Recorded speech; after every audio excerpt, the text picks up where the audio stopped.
ছোটবেলায় প্রথম হাঁটতে শেখার সময় টলমলো পায়ে পড়ে যাওয়ার আগেই যে হাতটি আমাদের আগলে রেখেছিল সেই হাতটি ছিল বাবার।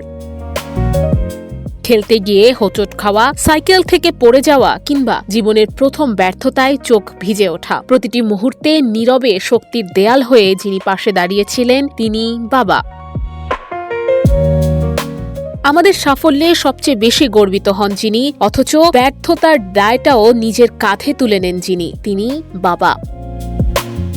নিজের অপূর্ণ ইচ্ছা, না পাওয়া স্বপ্ন আর হাজারো কষ্টকে আড়াল করে সন্তানের স্বপ্ন পূরণে জীবন কাটিয়ে দেন যিনি, তিনি বাবা।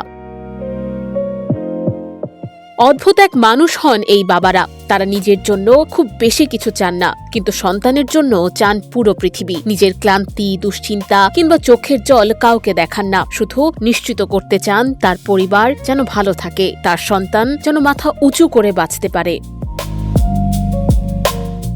আজ বাবা দিবস। জীবনের প্রতিটি মুহূর্তে ছায়ার মতো পাশে থাকা মানুষটির প্রতি ভালোবাসা, শ্রদ্ধা আর কৃতজ্ঞতা প্রকাশের দিন। সন্তানের হাসির জন্য নিজের স্বপ্ন বিসর্জন দেওয়া, পরিবারের সুখের জন্য নিরলস পরিশ্রম করা আর সকল প্রতিকূলতার মাঝে ভরসার দেয়াল হয়ে দাঁড়িয়ে থাকা বাবাদের সম্মান জানানোর দিন আজ। প্রতিবছর জুন মাসের তৃতীয় রোববার বিশ্বজুড়ে পালিত হয় বাবা দিবস। এই বিশেষ দিনটির উদ্দেশ্য একটাই, সন্তানের জীবনে বাবার অবদান, ত্যাগ, ভালোবাসা এবং দায়িত্ববোধকে সম্মান জানানো।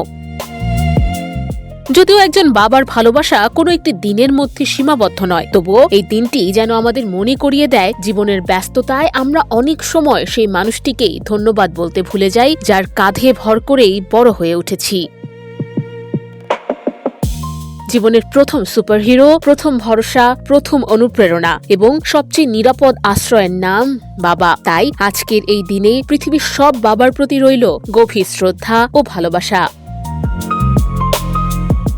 নুসরাত অনন্যা, ডেস্ক রিপোর্ট, দৈনিক এদিন।